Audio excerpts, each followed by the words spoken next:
Some stories begin with a scream. This one begins with a whisper. A whisper that villagers say you can still hear if you walk near the old mango orchards after midnight. A thin, trembling voice saying, "Don't drink the night's milk. It was never meant for the living." No one knows who first heard it.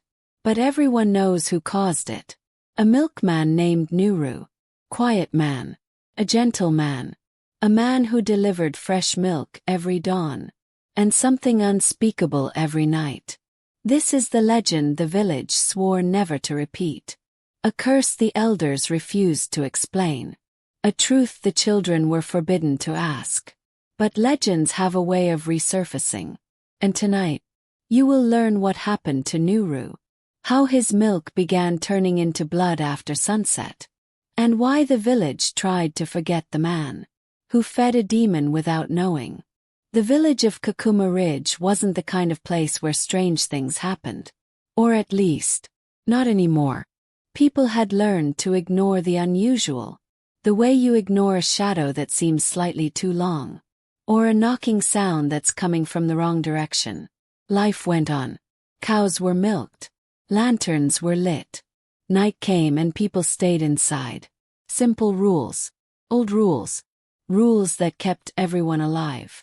Then Nuru arrived. A widower in his mid-30s, carrying nothing but a woven basket, 2 steel milk containers, and a silence heavier than his footsteps. He rented a small hut at the very edge of the village, where the land dipped into a dried riverbed known as Oluo's Spine, a place mothers warned their children about. No one else lived near that side. Not anymore. But Nuru didn't ask questions. He seemed grateful just to be somewhere quiet. Every dawn, he walked hut to hut delivering milk. Fresh, clean, thick milk that villagers said tasted better than anyone else's. He must have healthy cows, they'd say. But no one ever saw them. Nuru never let anyone near his cattle shed. Not even children. Not even elders. Not even by accident. He wasn't rude. Just protective. Too protective. One evening, a young boy named Mutiso wandered near the shed while chasing a goat. He swore he heard breathing inside. Not animal breathing. Something deeper. Rougher. Almost hungry. He ran home crying. His mother scolded him for imagining things. But that night she placed extra locks on the door. Just in case. A week later, a woman named Mama Kalima knocked on Nuru's door after sunset, requesting milk for her sick daughter. Nuru opened the door just a crack. Enough to speak. Not enough to be seen. His voice was tense. "I don't milk after dark," he said. "But I'll pay double," she insisted. "No." His voice shook. "I can't open the shed now." He shut the door quickly, almost fearfully. People found that strange. But they forgot about it. Until the night her sick daughter began screaming. And Mama Kalima swore she saw something moving behind Nuru's shed. Something tall. Something crouched. Something with horns. But no one believed her. Not then. One morning, Nuru knocked on the chief's door, trembling. His clothes were clean. But his hands were shaking so badly he struggled to hold the milk container. "I need to speak with you," he said. The chief opened the container. Inside was milk. Perfect creamy milk. But Nuru whispered, "It wasn't like this last night. I swear I saw it. Turning dark. Red." The chief frowned. "Then throw it away." Nuru looked horrified. "I can't. It's not the milk that changed.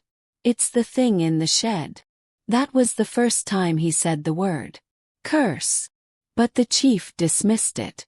"You're tired, Nuru. Rest. Think clearly." Nuru nodded and left. But he didn't sleep. He didn't rest. Because that night, the milk turned into blood again. And this time, didn't change back. The village began whispering. "The milkman is cursed. His animals are sick. No, he practices night rituals. No, He brought something with him from the last village. People avoided his hut after dusk. Doors were locked earlier. Lanterns stayed lit longer. Prayers were said louder. But Nuru kept milking. Because he knew something. If he didn't milk the creature in the shed, every night exactly at midnight, and screamed. And the scream wasn't human. And it wasn't animal. It was something in between. Something ancient. Something starving. It happened on the night of the festival. The villagers were preparing drums, decorating lanterns, cooking food. No one noticed Nuru stumbling into the center of the village at dusk, wide-eyed, shaking, pale. He dropped his milk container. The lid rolled away. And every single villager fell silent. Because inside the container was not milk. Not even blood. It was something thicker. Gooey. Dark like tar. And still. Moving. That night, the elders called an emergency meeting. But before they could decide what to do, a woman screamed. And everyone turned toward the dark road leading to Nuru's hut, where something was moving in the shadows. Something big. Something dragging chains. Something coming toward the village. And that is where the rising horror begins. Before the creature walked. But before the villagers saw that shape moving toward Nuru's hut, there were many things they still didn't know. Things that, if they had learned earlier, could have saved them from what followed. Because the truth behind Nuru's curse didn't begin in Kakuma Ridge. It began years before, in a place far from here, where no one in this village had ever dared to go. For months, Nuru never spoke about where he came from. He didn't talk about his wife. He didn't talk about his old village. He didn't talk about why he chose to live beside a dried riverbed that everyone else avoided. But secrets in villages like these have a way of spilling out. And the first clue surfaced when Old Man Wahome, the village herbalist, noticed something odd. "Your milk containers," Wahome said the third week after Nuru arrived. "They smell like unfamiliar herbs. Not bad, just not ours." Nuru froze. "They keep milk fresh," he said quickly. But Wahome shook his head. "No, these herbs aren't for milk. They are for binding rituals." Nuru didn't answer. He simply walked away. That was the first time anyone saw fear in his eyes. Not fear of something. Fear for something. Something he knew was coming. The villagers had always believed the dried riverbed behind Nuru's hut, Aluo's spine, was cursed. Once long ago water flowed through it. Cold, clean, healing water. Then one season it stopped. Without warning. Without explanation. The elders said the river didn't dry. Fled. Something had driven it away. And though no one remembered the exact events, there were pieces of a legend. A spirit bound to the earth. A creature sealed in a shed. A curse that followed its master. Nuru didn't know he had built his shed on the very edge of that cursed line. Or perhaps, he knew exactly what he was doing.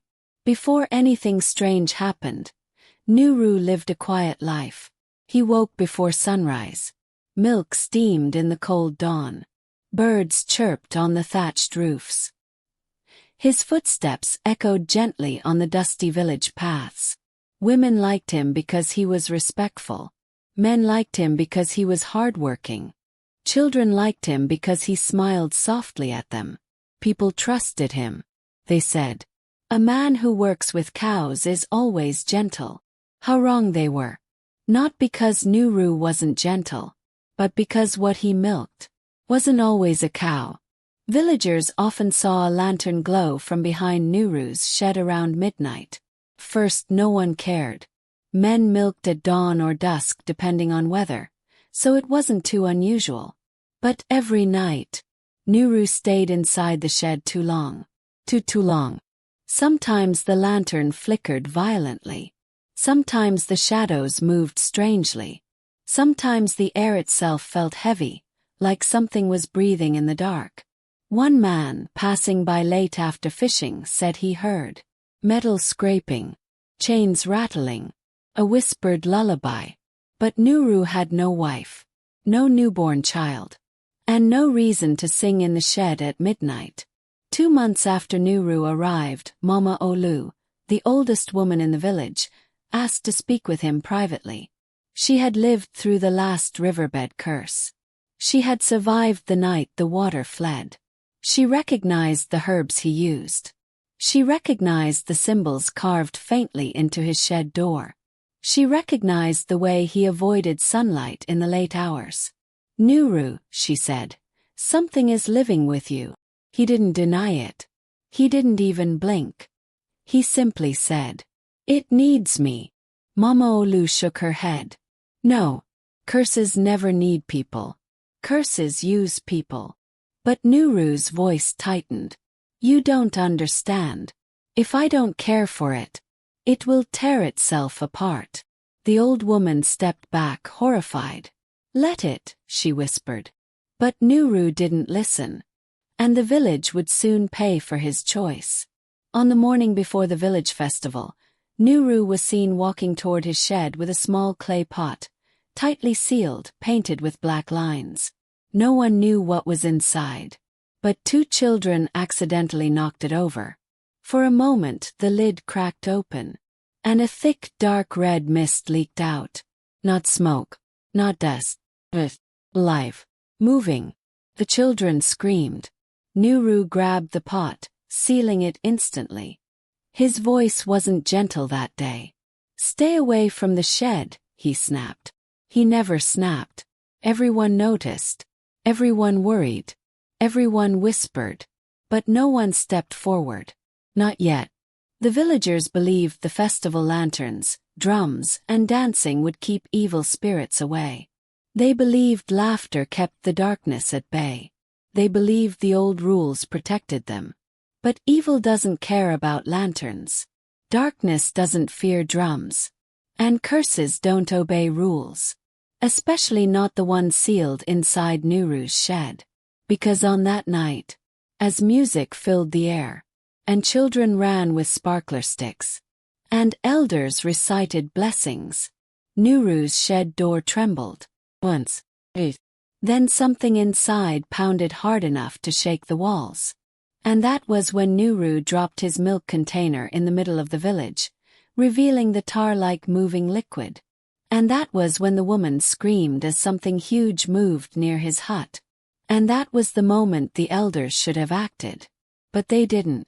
Because they were too late. Something changed on the 3rd night.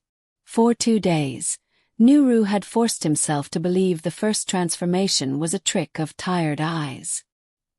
He'd convinced himself that exhaustion could bend reality in ways that felt real. He'd told himself, whispering it like a chant while filling bottles for dawn delivery, that the reddish swirl he had seen wasn't blood. Just shadows, reflections, imagination. But the 3rd night shattered every excuse. It began the same way it always did, with quiet. The kind of quiet that didn't belong in any village, where insects ruled the dark and wind rattled the rafters. But tonight, not a single cricket sang, and even the goats in the next compound were still, as if something prowled too close for them to dare make a sound. Nuru felt the quiet before he noticed it. He stopped mid-stir as a prickle crept up his spine. He glanced at the small wall clock. 11:59 p.m. 1 minute before midnight. His fingers tightened around the wooden ladle. He didn't know why. But instinct told him to stop moving. He did. And in that single minute of frozen time, the milk inside the aluminum drum, a drum he'd washed himself at sunset, began to darken. First just a whisper of change. Soft swirl. A tinted ripple. Then, as the second hand clicked to the next number, the transformation began violently. The milk convulsed as if something beneath it was thrashing, trying to break free. Thin white froth bubbled and then collapsed, replaced by thick, dark red that rose to the surface like a breath held too long and finally released. Nuru stumbled backward, knocking over a stool. No matter how prepared he thought he was not ready for how alive the liquid seemed. Pulsed, not like a reaction but like a heartbeat. One thump. A slow, terrible rhythm. Nuru staggered toward the doorway. But then he heard it. Voice. A whisper. Not in the room, but in the blood. A sound like someone speaking from under deep water. Nuru froze, breath trembling, every muscle refusing his command to move. He listened. The whisper rose again. Soft, garbled, impossible, yet unmistakably human. And then, from the surface of the blood-thickened milk, a bubble rose. It stretched thin, dulled, and then burst, releasing a sound that did not belong in a room meant for dairy. Nuru! A cold draft crawled across his back, threading under his shirt like an icy hand dragging its fingers along his spine. He fled, bolting out of the shed, slamming the door behind him, and collapsing just outside the threshold. His heart thrashed. His breath stuttered. His palms shook. Inside the shed, the room fell silent again, as if the blood had been waiting for him to leave. The next morning, Nuru returned with Elder Baresa. He didn't sleep. He didn't even blink properly for hours. Every time he tried to rest, the whisper replayed in the back of his mind. His name calling from the drum of blood.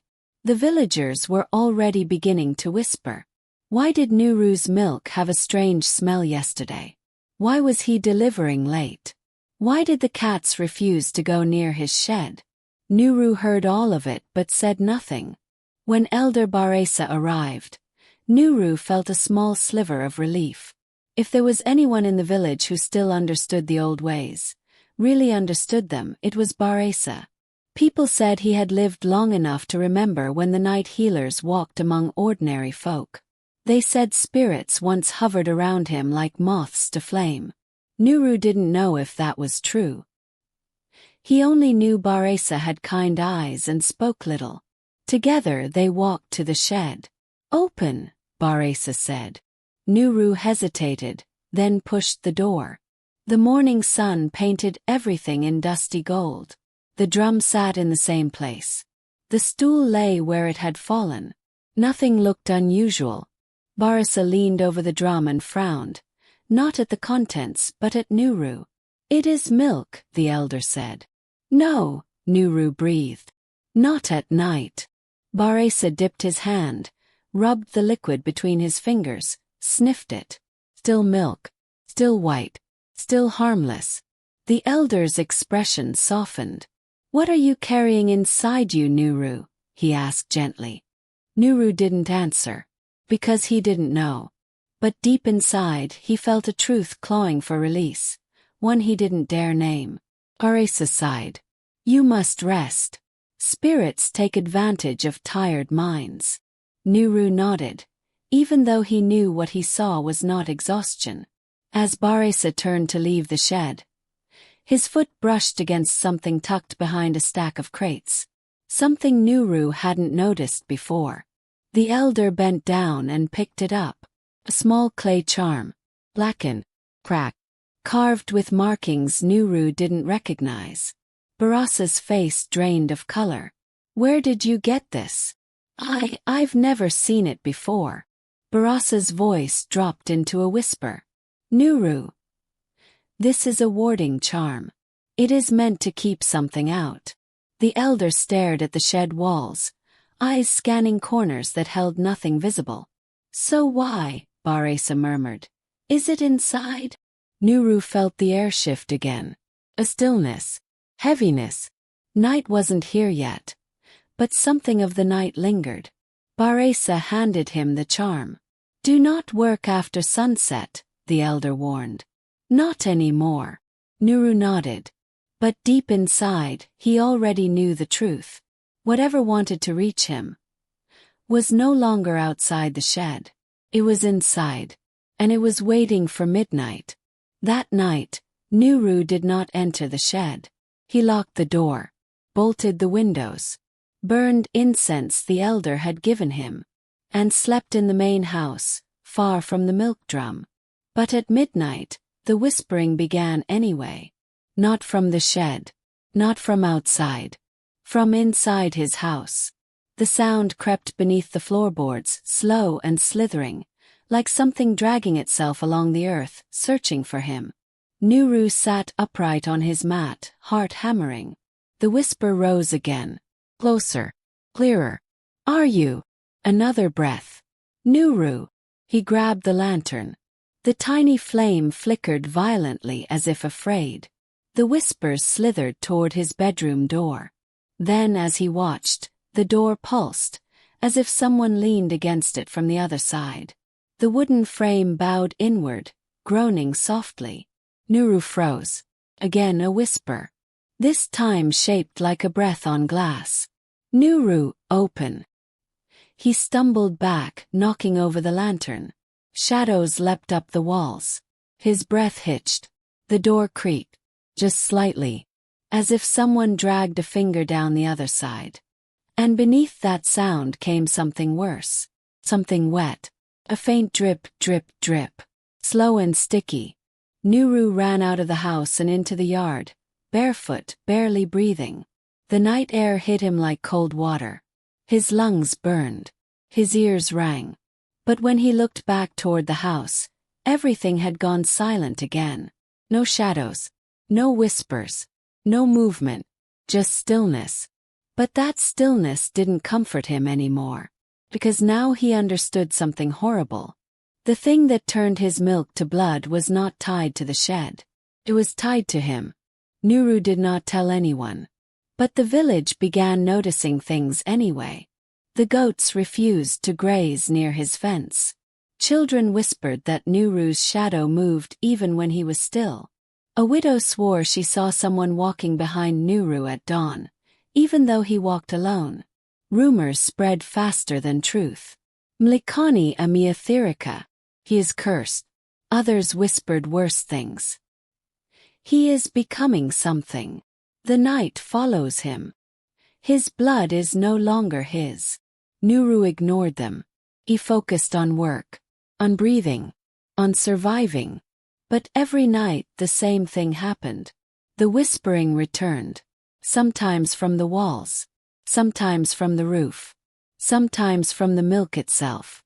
And sometimes from inside him. One night, his reflection in the small bathroom mirror flickered. Just for a moment. His eyes hardened, darkened, as if something peered out from behind them. He smashed the mirror. The shards scattered across the floor. But one piece remained upright, reflecting the lantern light. And in that piece, Nuru saw something that wasn't a trick of fatigue. Behind his reflection, face hovered, pale face, hollow, mouth stitched shut with shadows. Yet it whispered his name clearly. Nuru stumbled backward. The shard fell over. The face vanished. But the whisper stayed. Inside his skull. Inside his breath. Inside his name. Elder Baresa visited again.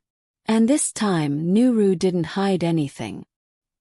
He told him about the whispers, the shadows, the reflection, the spreading dread. For the first time in years, fear crossed Barasa's face. Not fear of the curse itself, but fear of remembering something. Something old. Something forbidden.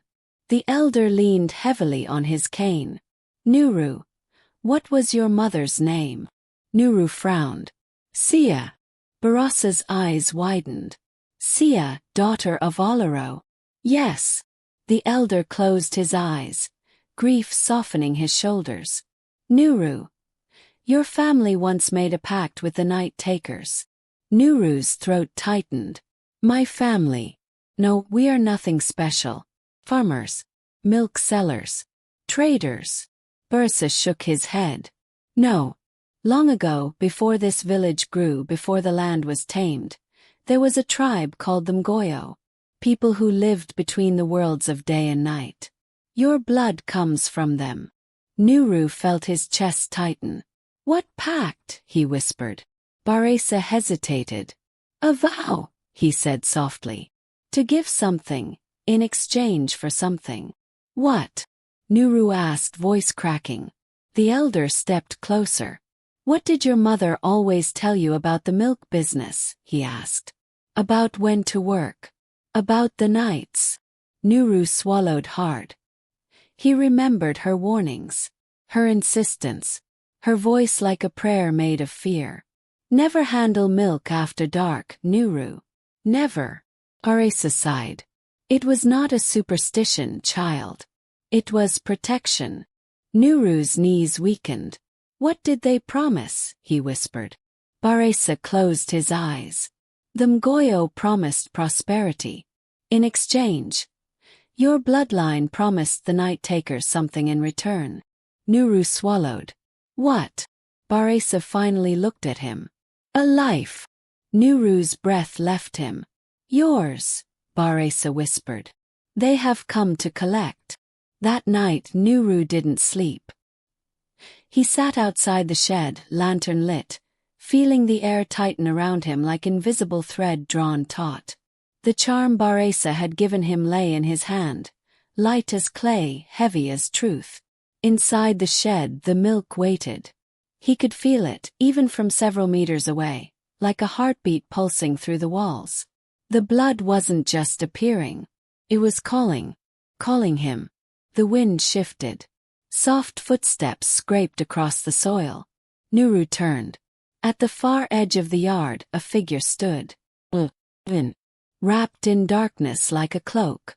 Its head bent at an unnatural angle, observing him with interest, curiosity, as if studying the man whose life it was owed. Nuru rose slowly. Stay back, he said, voice shaking. The figure tilted its head further and whispered his name. Nuru. Not from its mouth. From the air around him. From the ground beneath him. From the shadows behind him. Nuru stumbled toward the shed. His hands trembled. His breath hitched.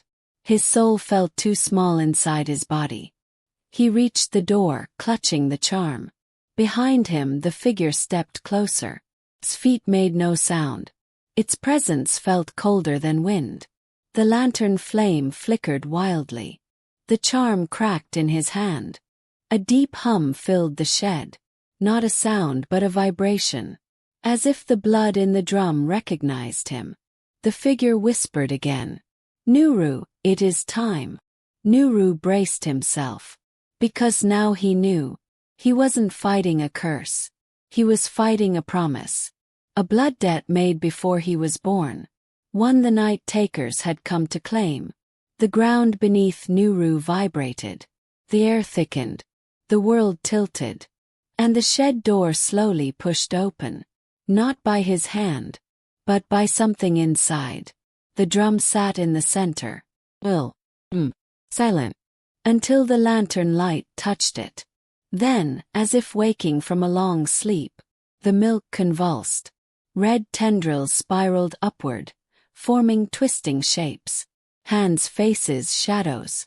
Stretching, reaching, yearning. A voice rose from the liquid. Not one voice. Many. Layered. Ancient. Hungry. Nuru. Behind him, the tall shadow figure stepped forward. Its outline rippled like heat on a horizon.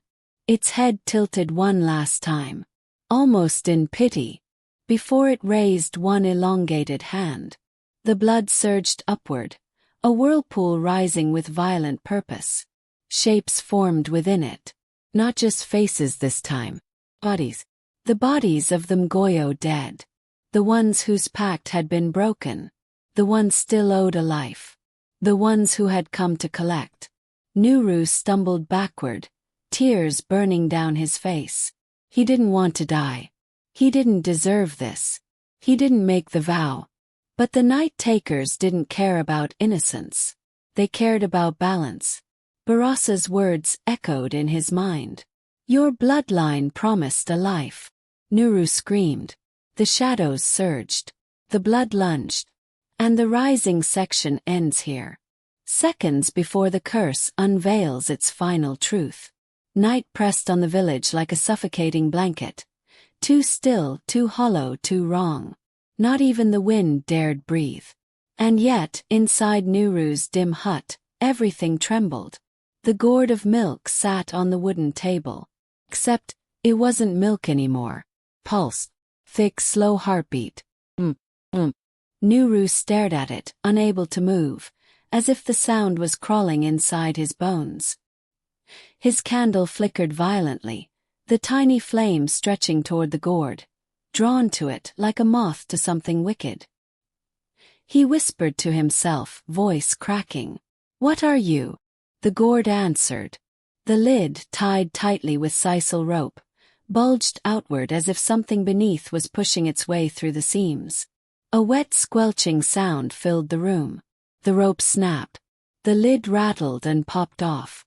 And from the opening, a slow bubble of crimson rose to the surface. Not liquid. Human-like skin. Nuru stumbled backward, hitting the wall. He covered his mouth as an elongated, blackened tongue slithered from the gourd, tasting the air. Then a voice emerged from deep inside. Layered, ancient, vibrating through the hut like a drum from the underworld. "Nuru, you drank from my river. You sold the gift I gave. Now you owe me."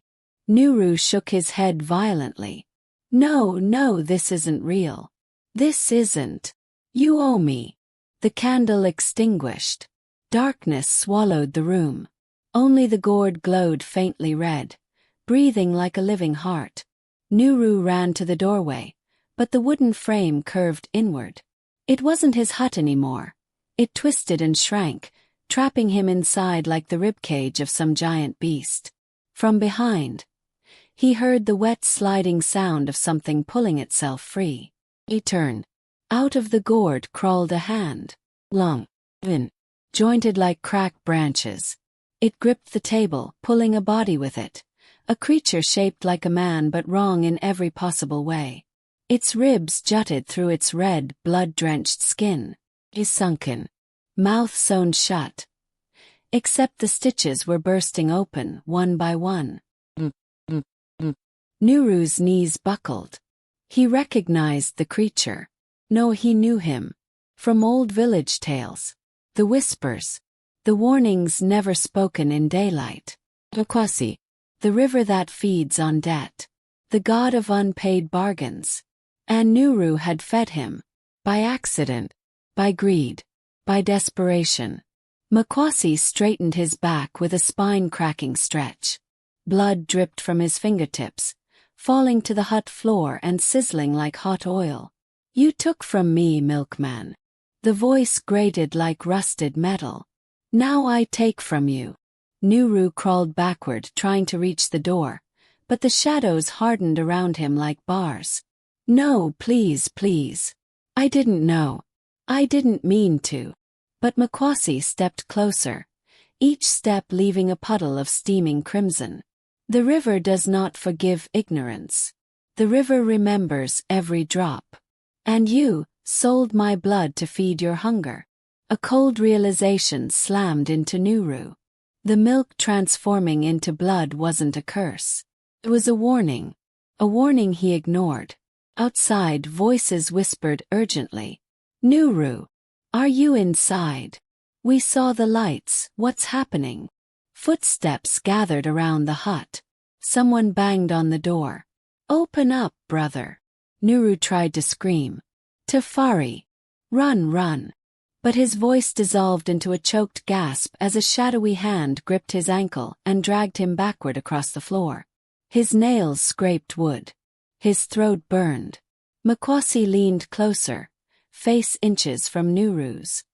His breath smelled of iron and nightmares. "Let them enter. Let them witness. Debts are never paid alone." The door flew open. Tafari rushed in first, followed by 3 neighbors holding lanterns. But the lantern flames dimmed instantly, and then went black.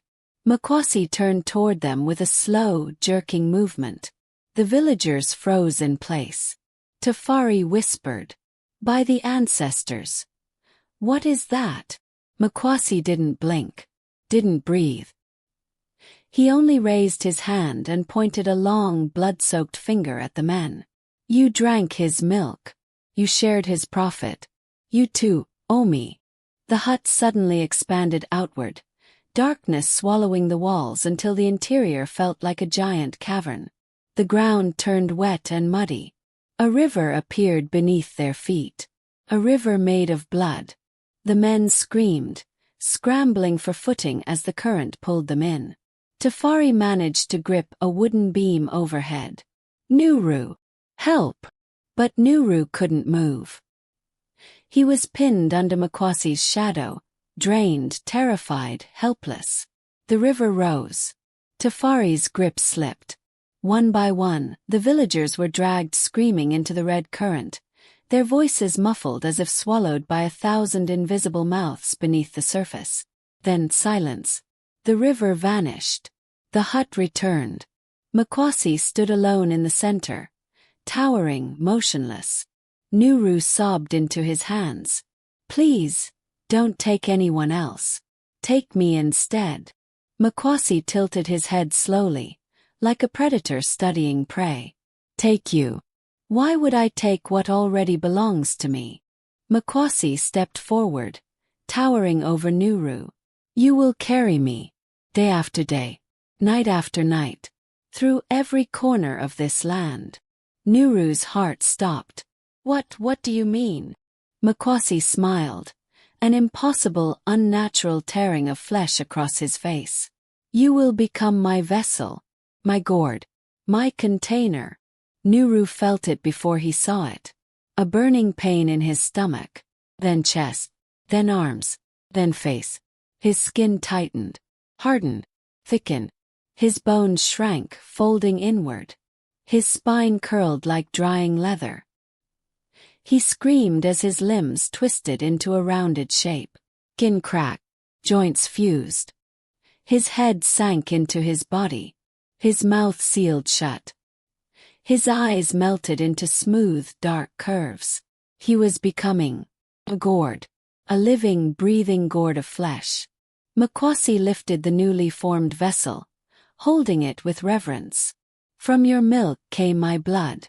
From your greed comes your shape. Now we begin our journey. He tied a rope around Nuru's gourd body, just as Nuru once tied ropes around his milk gourds. With a sickening smile, Makwasi whispered, We shall sell our wares together. Every night, every village, forever. And then, they vanished. The hut fell silent. The candle flickered back to life.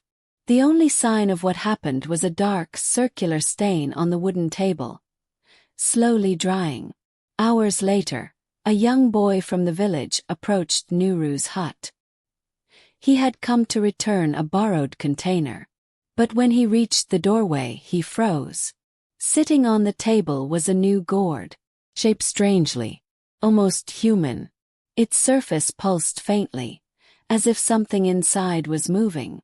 Curious, the boy stepped closer. He touched it. Instantly, the gourd whispered, Help me! The boy jumped back, terrified. He ran screaming into the night. Behind him, the gourd trembled. A hairline crack appeared. And from inside, a single droplet of blood rolled down, thick, warm, alive, waiting, hungry. At the edge of the village, under a tree that seemed older than time, a shadow stood, crooked, watching. At his feet sat the gourd that used to be Nuru, glowing faintly. Makwasi's voice drifted across the wind. Tomorrow we sell again. Let the villages line up to buy their doom. For no one resists the milkman's price.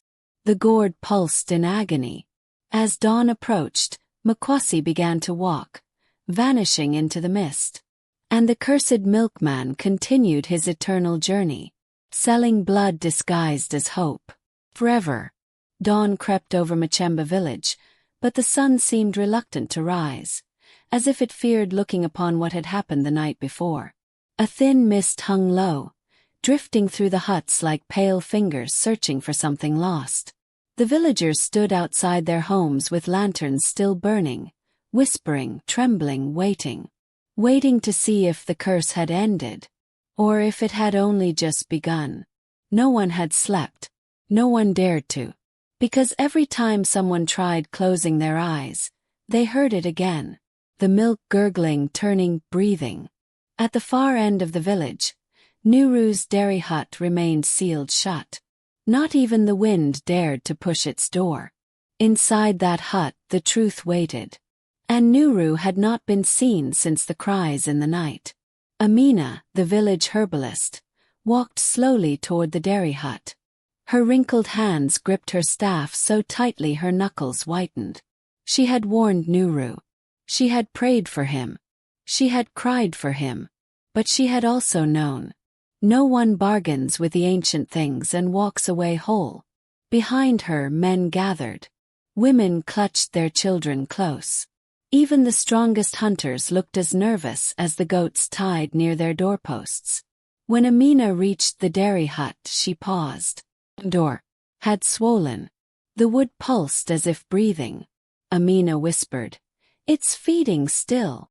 A murmur of terror rippled through the crowd. The dairy hut was no longer Nuru's. It had become something else. A womb. Tomb. A feeding ground for something older than the village itself. Amina raised her staff and traced 9 circles into the dust. "Step back," she warned. No one questioned her. Children clung to their mothers' wrappers. Men gripped spears. A shaky wail escaped an elderly woman who had seen curses before, and knew the signs well. Amina touched the door. Twitched. And a pulse of air slammed outward, sending dust swirling and lanterns flickering. The villagers gasped. Some fell backward. The door slowly creaked open, and the smell hit them. A thick, metallic, suffocating smell. Blood. So much blood that the air felt heavier, wetter, colder. Inside, the darkness writhed. Something moved. Amina lifted her lantern. The villagers peered in. And every throat released a scream. Where there should have been jars of milk, clay jugs, wooden shelves, there was nothing. Only veins.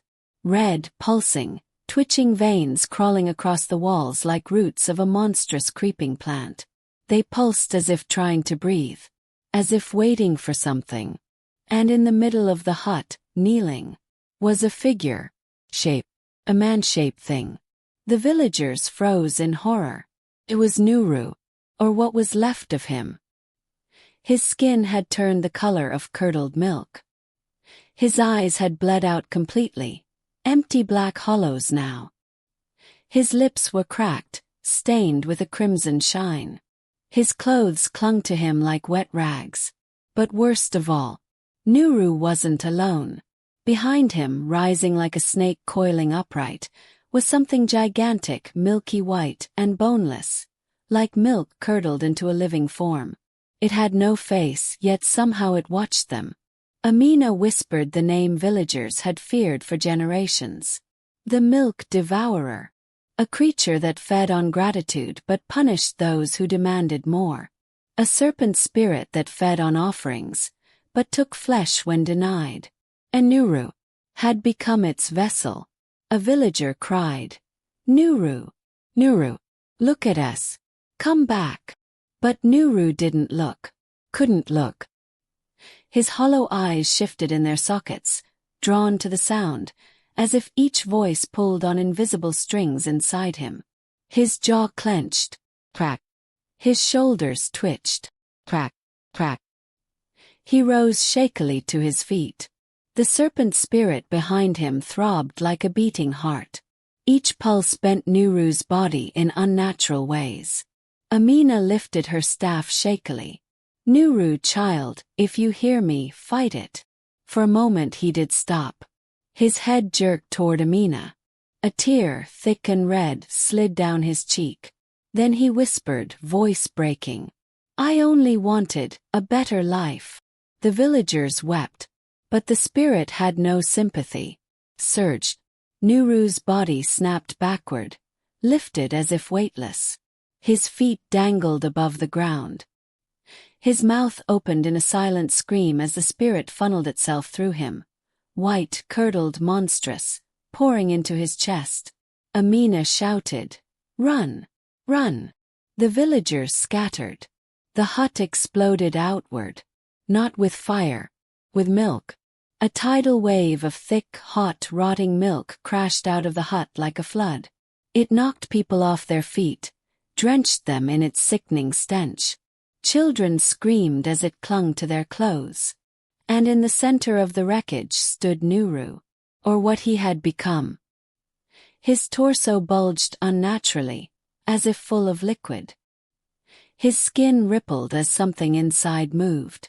His arms dangled at odd angles like melted wax. Crimson tears streamed from his eyes like rivers. Every breath he took released a wet, gurgling hiss. He staggered. 1 step, 2 steps, dragging trails of white behind him. He raised a trembling hand toward the villagers. Please help. But the creature inside him wanted no help. The veins beneath his skin burst open. Milk streamed out, transforming him completely, until the man vanished, and only the monster remained. A towering, dripping creature made of milk and blood, with Nuru's broken scream echoing inside it forever. And as dawn finally broke, for the first time in history, the village saw the sun turn red. When the sun finally burned away the horror of that night, Machemba village buried what they could find of Nuru. They burned the remains of the hut. They prayed. They wept. Some left the village entirely. But the horror lived on. They learned the truth. Desperation is a doorway. Need is a prayer. But greed is an invitation. Nuru had not been wicked. He had not been cruel. He had simply wanted more. More money. More comfort. More respect.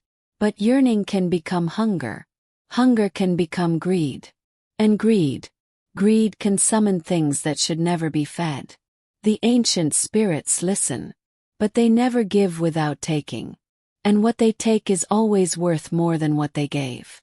Villagers now tell the tale to warn their children. Never bargain with hunger. Never rush blessings. And if something offers wealth too easily, it will demand your soul eventually. If tonight's tale chilled your bones, then imagine what still waits in the shadows of Africa's forgotten stories. Make sure to like, share, and subscribe because each week we bring you another dark folktale. Another warning. Another secret whispered by the ancestors. And remember, some blessings come from God. But others come from things that demand a price you can never repay.